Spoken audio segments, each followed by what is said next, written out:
Hello and thank you for joining us. Today's webinar is How to Adapt, Managing Intelligence Needs During Economic Downturn. A few housekeeping items. You will be muted throughout our presentation today. Please add any questions you have to the Q&A and we will respond after the presentation. This meeting is being recorded and will be available afterward on our website and via email. The webinar will be approximately 40 minutes long and we will be moving rapidly through our topics. Our panelists are available after the webinar for answering additional questions at info@nisos.com. Thank you so much for coming. And now let's introduce our panelists. Michael, we'll begin with you. Hi, everyone. I'm Michael Spitzer, and I'm Nisos' CFO. I've been with Nisos for about a year, and I've been in various finance roles at a variety of organizations, including early stage startups, growth stage companies, all the way up to Fortune 500 multinational organizations. Much of my career has been focused on helping companies weather turnaround situations and also industry or business downturns. Megan? Hi, everyone. My name is Megan Jacinto, and I am the Senior Vice President of People Strategy and Culture here at Nisos. I've been with us for about 2 years. Today, I'm calling in from Kansas City, Missouri, where I live and work remotely. My career in HR spans more than 20 years. I started in federal government and then moved to corporate companies where I've played roles in various parts of HR training and facilitation, leadership development, talent, and culture strategies and communications. Stephen. Excellent. Thanks, Megan. Welcome, everybody. My name is Stephen Helm. I've been here with Nisos for just a little over a year, spent around 15 years in the cybersecurity space, started out really focused in crypto and PKI, moved into sort of network security, XDR type of organizations, and very grateful to have been part of this team here at Nisos for the last year, focused on really threat intelligence for a variety of use cases, but a primary focus on cybersecurity. Thank you, Stephen. Today we'll be covering a few different topics: the needs and priorities of finance during recession-impacted budgeting, the evolution of managed services into managed intelligence, tools and expertise needed to run an advanced intel program, hiring advice for how to bridge talent and expertise gaps, as well as baselining intel expectations regarding people, processes, and technology. Michael, let's begin with you. All right. So I'm going to give you an overview of what I, as a finance executive, focus on every day. So there are 3 priorities that every finance executive focuses on, no matter what type of company you're in. I boil those down to flexibility, visibility, and accountability. So when it comes to flexibility, I want to be confident that my company can react as quickly as possible to whatever circumstance comes our way, whether that be a downturn or whether it be a boom in business. I also want to have access to a broad set of capabilities, but of course, as the finance person that I am, I don't want to be paying for all those capabilities when I'm not using them, if I can avoid it. So balancing what to invest on internally versus where I need outside help is a delicate balance. But I will say that as a company, you'll never have, nor should you have, a full breadth of skill internally. For example, I've always relied on outside partners for accounting and audit support because I need that expertise, but I would never be able to replicate the specialized skills that those specialized companies can offer. So that brings me to visibility. Having visibility into what the future holds is more of an art than a science, but there are ways to shift the balance more to science. For one, I need to understand the true spend of different capabilities and what it really costs to hire a person or to invest in some sort of expense. For example, recruiting, training, benefits, office space, etc. Often what happens is you get spend sprawl, where something that seems inexpensive at first might turn out to come with additional costs that make it much more expensive over the long run. And then, of course, using that information, I need to be able to forecast the business performance using data that I have about the true costs. And finally, a top priority is making people feel accountable and responsible for their spend. In my experience, I've generally placed a large focus on ensuring that managers will get value and results from their spend. So usually my approach is to allow people to run experiments with a relatively small amount of spend at first, and then work their way up to more spend as results are being seen. This ensures that there's clear accountability for results and that people are getting value from what they're spending on. When it comes to a downturn specifically, which is what we're talking about here today, the most resilient businesses have set themselves up for success long before the downturn actually hits.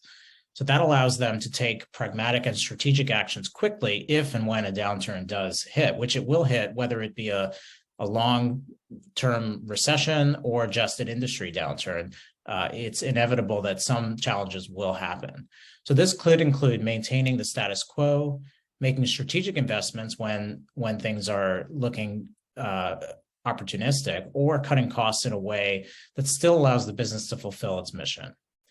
What I've done in downturn situations, of course, armed with a solid forecast that I talked about earlier, is trying to make changes early so that those changes can be less dramatic than they would be if I can't see what's coming down the road. And of course, countless times that approach has proven to be better for businesses and for employees, because if I can see what's coming down the road, I can take smaller actions that have bigger results if I have time to prepare. A downturn is also a good time to reevaluate your spend on outside vendors. In many cases, consolidation of vendors can be a good approach if you can get all your needs met in one or a few places. So this is an area that I often look to for reducing spend in a way that still gets my company the value that it needs. You also should look at where you can add the most value with your internal team versus where an external resource can augment your team's capabilities. So regardless of which approach is best for your organization or a combination, the key is to prepare for a downturn by knowing what's out there and what levers you have to pull. And of course, a good case study was the last major recession around 2009. Depending on where you were at that time, you felt it differently, but many of you, I'm sure, were impacted in some way. I, at the time, was at a Fortune 500 telecom company that frankly was not prepared for the downturn. I had just joined this organization, and they had developed their own proprietary technology and invested in many other areas that were not necessarily core to the business. They were also riding a wave of the boom times that happened prior to 2009 and hadn't truly contemplated what a downturn would mean for them. So this meant that when the downturn hit and the world changed, they weren't able to keep up. And eventually that company, after I had left there, did not make it through the recession. In a different example, a few years later, in a more positive example, I was at another company in an industry that was experiencing a downturn. My team helped to get costs under control, and we were proactive about planning for different scenarios that might come down the road so that if things moved in an unfavorable direction, we'd know what to do. We made investments in that case that made sense and allowed us to be more nimble. So when things did go a bit south in that industry, we took actions that actually added value to the company, and ultimately that resulted in a very successful sale at a great valuation. Key to that success was flexibility, visibility, and accountability. So now I'll turn it over to Stephen to take you through more specifically how to think about an intelligence program during a downturn. Stephen? Excellent. Thank you very much, Michael. Some great information there about really how you can be strategic about how you're thinking about your costs and your expenses as it relates to, the economic downturn, and specifically looking at cybersecurity use cases, right? And so one of the things that sort of Michael talked about was that economic downturn that we experienced in 2008, 2009.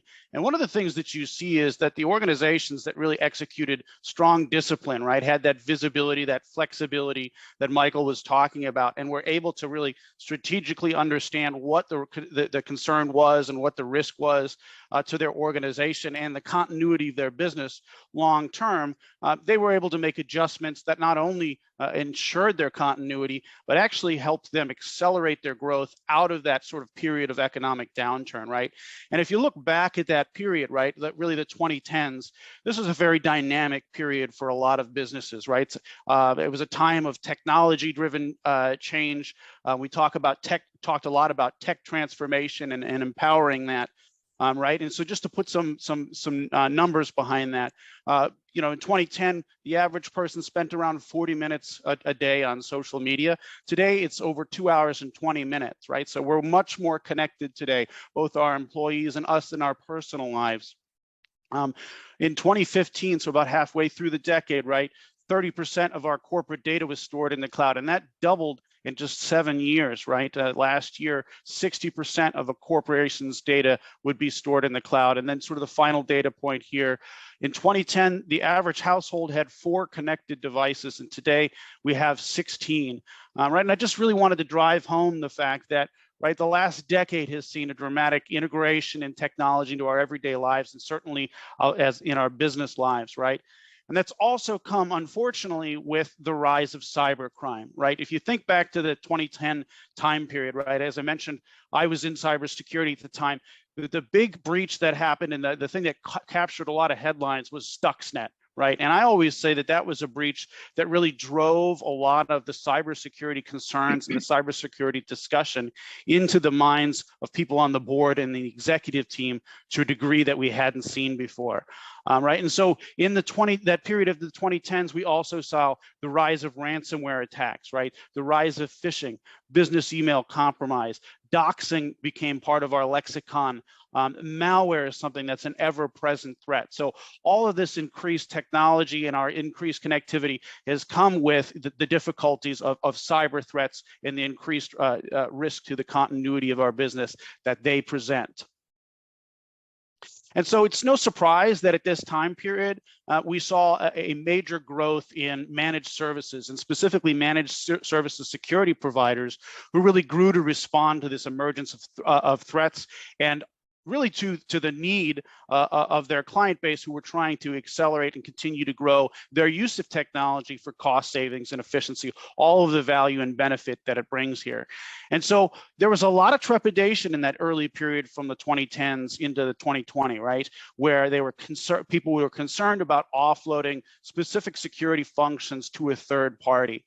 But I think you would all admit today that service providers now manage a huge bulk of security issues and tasks for businesses of all sizes, right? And I have a list here of the average number of tools sort of managed and deployed by an MSSP today for businesses, right? So they're going to manage everything from endpoint security, cloud, intrusion prevention systems, right? Data loss prevention, vulnerability, network security, really the gamut of security tools that you could expect to find within a security stack. A lot of managed service providers now are tackling or handling for these organizations. And that includes, right, the potentially the selection of the tools, the integration of the tools, the support of the tools, but also most importantly, managing and monitoring those tools for threats, right? So if something does come across the firewall or something is pinging on your endpoint, they're the team that's able to look at what's going on, identify the threat, and actually pull apart those pieces of telemetry to get down to the real threat and help you respond, right? Unfortunately, today, 35% of security leaders still feel like they're wasting money on threats that aren't important.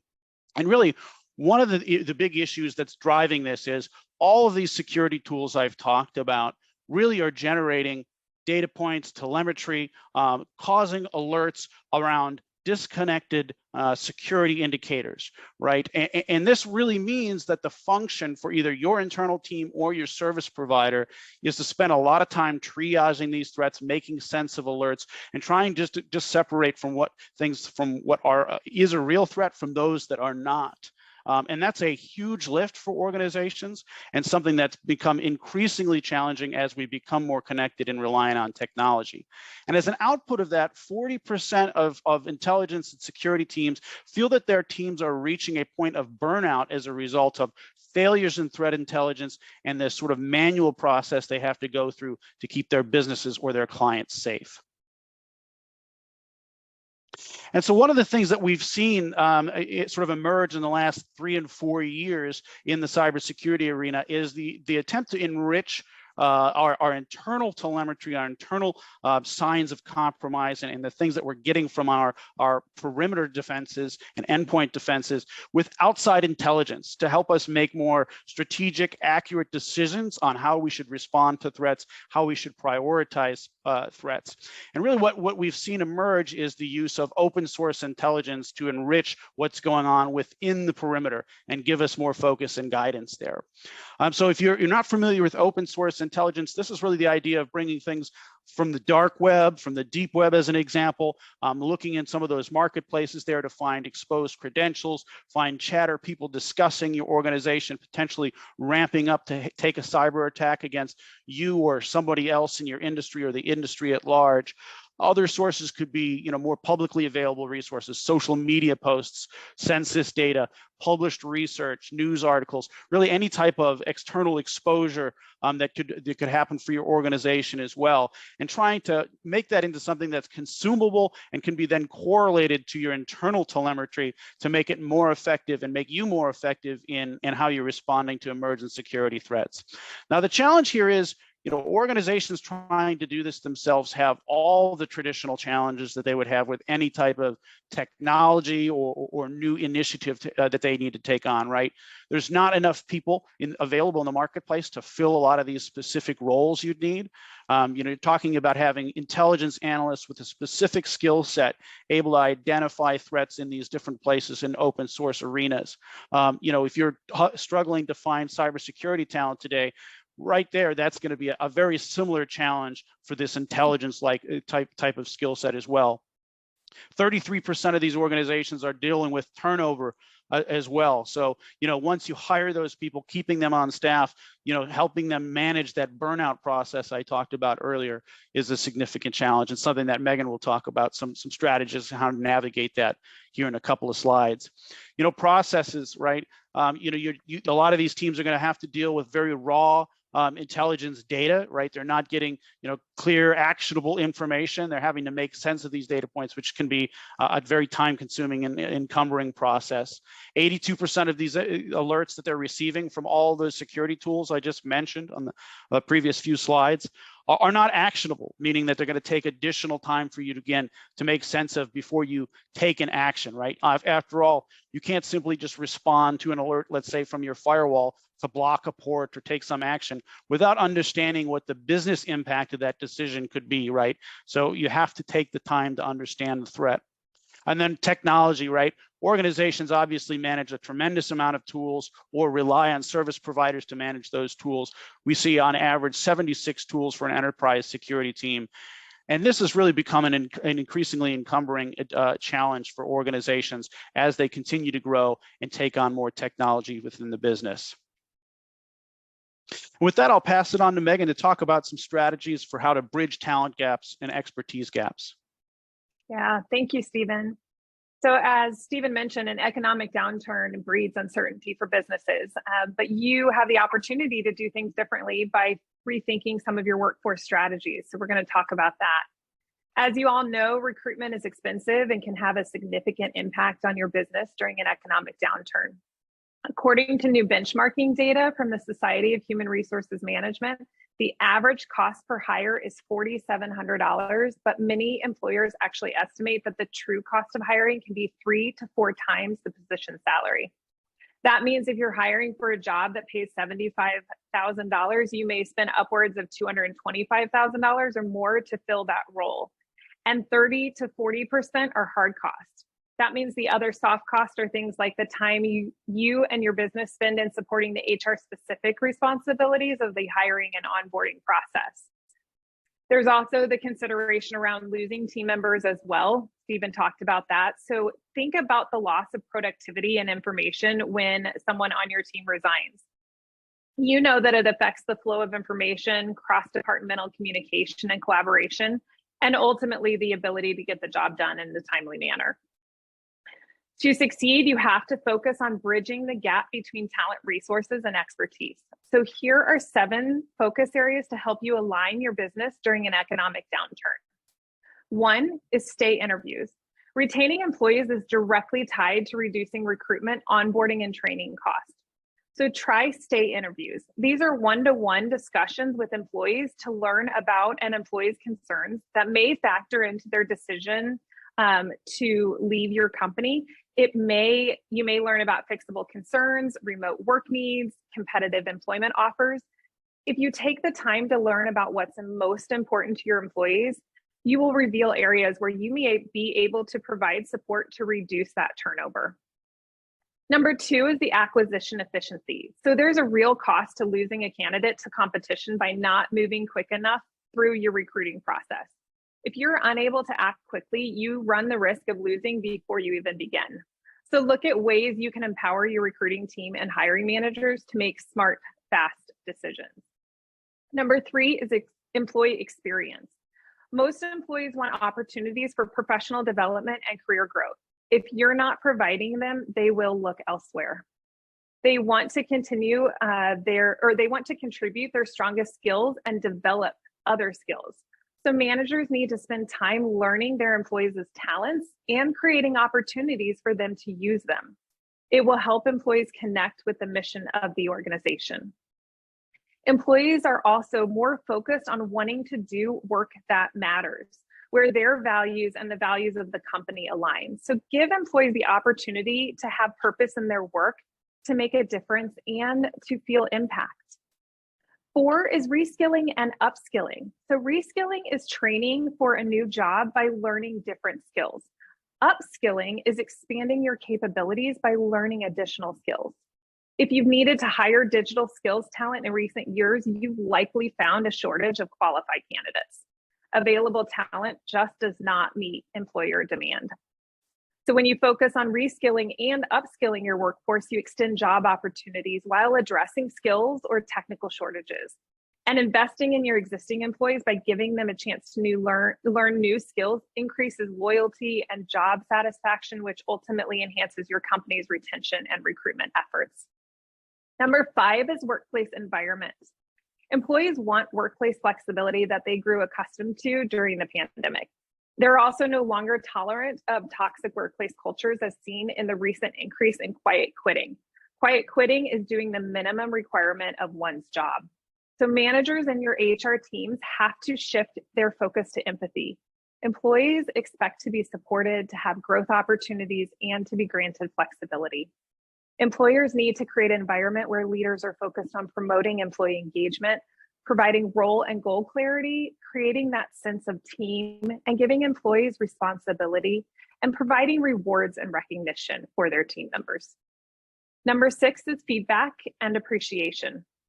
Mental health is just as important as physical health, but well-being is hard to track and even more so in a remote environment. So communication and feedback can open the door to more discussions and to gauge employee well-being. So incorporate small check-ins and get to know your employees to build genuine rapport. People are more than their jobs. They have families, they have interests, talents, and hobbies. So even just spending 5 minutes a day checking in can be enough to keep your workforce in a mindset of self and team care. And finally, number 7 is competitive salaries and benefits. Stay up to date with the going rate for each job. We know you can't keep up with every company's budget, but compare to understand what they are providing and think about those unique offerings you may be able to provide. And if you're unable to offer a salary increase during a recession or an economic downturn, make sure you communicate and address that issue with the employee directly. There may be other rewards that are important to them, such as a training course or additional paid time off that you may offer. And with that, I'll turn it over to Virginia. Excellent. We'd love to talk to you a little bit about baselining Intel expectations regarding people, processes, and technology. Stephen, why don't you jump in? Excellent. Yeah, thanks, Virginia. And thanks, Megan. So giving you some great things to think about as far as team management and really what we've talked about a lot today is really some of the acute challenges that members of your security team and your intelligence team face as far as burnout and just the challenge of staying ahead of threats to your business, right? And, NISOS is the managed intelligence company, and we have the opportunity to work with really security and intelligence functions of all different levels of maturity and all different size organizations. And so just really to tie things off today, I wanted to share a little bit about what the typical types of organizations look like from a maturity perspective and an intelligence perspective within different organizations. And so, the first is really early stage. And these are the organizations that are really just starting to take on open source intelligence within their business, right? They're really relying on 1 to 2 full-time employees, averaging about $240,000 combined for their salary for that specific role. And then from a tool set perspective, in addition to all those obviously internal perimeter other tools that the business relies on for their cybersecurity. They're taking on additional free tools, scripts, feeds, social media monitoring platforms, as an example, to really allow them to run high-level keyword type of searches across social media and potentially the dark web. Overall, the cost to build a program like this is around $300,000 when you consider, the employees, the tools, the integration, the ramp up, a lot of the additional costs that Megan talked about on the previous slide. Then you move into that maturing period. And I would say the bulk of the organizations that we sort of work with today are really at this stage, right? They've dipped their toe into the open source intelligence arena. They have 2 to 4 full-time employees that are handling intelligence to some degree for the organization. Now they're looking to take on more sophisticated information from the dark web, as an example, more specific indicators of compromise that relate to, their security stack, as an example. Right, and these obviously have additional costs associated with them. And the output of this is you have an investment of over $500,000 to build this type of program, really within that first year, and then ramping them up into a full position of maturity. And then when you get to established programs, again, we don't see a tremendous amount of these. I would say the bulk of the more established, mature programs are from the financial services arena, tend to have 3 to 6 full-time employees, around $630,000 just for headcount.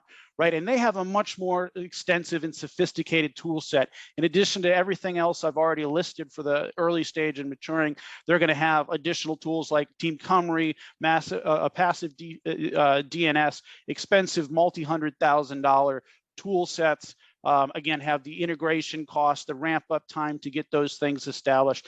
And you're ultimately spending around $1 million year over year to build this type of function. And so the real thing I want to leave you with here is there's tremendous challenge to building a DIY program that can support and provide the intelligence you might need to support your business. And this is why we're seeing, similar with what we saw in the managed security services arena, a growth of managed intelligence providers to really accommodate clients and prospects that have these needs. And so with that, I think we'll move on to take some questions. Super. So before we get into our questions, just a little primer. Thank you, Stephen. NISOS is the managed intelligence company, and this is a little bit about us. Our analyst-led intel investigations, assessments, and monitoring services empower your security, intelligence, and trust and safety teams. We provide accurate, customized intelligence that guides your security and risk decisions, protecting your organizations and people. And so with that, we're going to open up with a few questions. So Megan, the first question I have is here for you. Are there specific things that you can do around employee well-being and remote work? Yeah, thanks, Virginia. So, things that you can do internally around, remote work and employee well-being. I kind of mentioned it, but really making sure that you are leaning into your employees, making sure that you're doing regular check-ins. Spend some time just asking them how they are doing. That builds that rapport, that creates your relationship with your employees, and you can understand, what's going on at home, what's going on at work. Are there areas that they want to grow and learn? Are there things that they don't know that maybe you can help with? So, make sure that you are taking some time to learn about your employees, checking in with your employees, and then don't forget, especially if you're in a remote environment. So NISOS is fully remote. We do have 2 offices, but for the most part, 90% of our employees are spread throughout the US, and also we have a team in Northern Ireland as well. And so for us, it's creating some flexibility so that we are inclusive of different time zones. We have that flexibility to allow for our employees to take care of things that are going on at home. Maybe if they have to attend a meeting later in, the afternoon to accommodate a different time zone, maybe they have some time offline in the morning where they can take care of any things around the house or things with their families. So creating that flexible environment is really key to being inclusive of your remote team and making sure that you can support them during that time. Thank you so much, Megan. I believe this question should be for you, Stephen. Going back to the investment of the early to late stage companies, can you tell me a little bit about how data platforms can help build out a program? Yeah, so really we look at intelligence from a couple of different ways when we talk about how it's delivered today in largely in the market. And so we would say you have data feeds, right? And these are typically the things that you would use to plug into your security systems, be it your SIM, be it your firewall, whatever it may be, to actually enrich the functionality of that platform, right? So this is really going to be raw sort of signatures, those type of things, to improve the posture of that security tool. And then obviously there's intelligence platforms, and these come in a lot of different forms and styles, right? That allow you to do things like run keyword searches across open source intelligence areas. So social media as an example, to get a sense of what conversations are going on about your business, in the market at large. All of these tools can provide a tremendous value to intelligence teams if you have the right people actually working the tools, able to make sense of the outputs of these tools. Right? A simple example could be social media monitoring, right? It's one thing to get a download of every mention of your company or brand name. It takes a little bit more effort, nuance, and experience to really do a sentiment analysis on that chatter about your organization, to take it even a step further to understand, hey, this person's making a threat online about us saying that they have insider access. I want to know who that person is to know whether or not that's a real threat or it's just bluster, right? That really comes down to the skill set of your analysts and their experience. And so those tools can really support those efforts, but they're not going to do that job for you. That's great. Thank you so much, Stephen. Michael, I believe that you're the best equipped to answer this question. In the state of finances that we are currently facing, how important is it to diversify risk? Can you give me some information around that? I think the most important thing at any time, and especially when things are maybe not going so well in the world or the industry, is to maintain as much flexibility as you can so you can be nimble and react quickly. So most people still think a recession is coming, but it might be mild, or I should say most economists seem to think that. And you want to be able to react. So having a diversified portfolio of risk will help you to know what's going on and help you to be able to react quickly. If, say, one area is not performing up to your needs, then you can quickly shift to another area. So having diversity is really helpful, and definitely it's helpful when you have a downturn, because you never know what's going to happen. So, I would say that whatever you do, however, the biggest thing is that you do it right. So even though, many people think of the CFO as the no person, right? I'm not looking for cheap, I'm looking for value. So if you're going to do something by yourself and not diversify, then make sure you really understand what that costs so that you can go into it eyes wide open. If you choose to go with, consolidated set of vendors, then make sure that you're getting the value that you need to get. So hopefully that helps answer that question. Thank you, Virginia. That's it for our questions today. Thank you so much for joining us. Thank you for watching. Special thanks to our guests. And to continue the conversation with us, please join us on LinkedIn, follow and subscribe, and please join us on our blog at nisos.com/Nisos blog. Hope you all have a great day, and thank you again.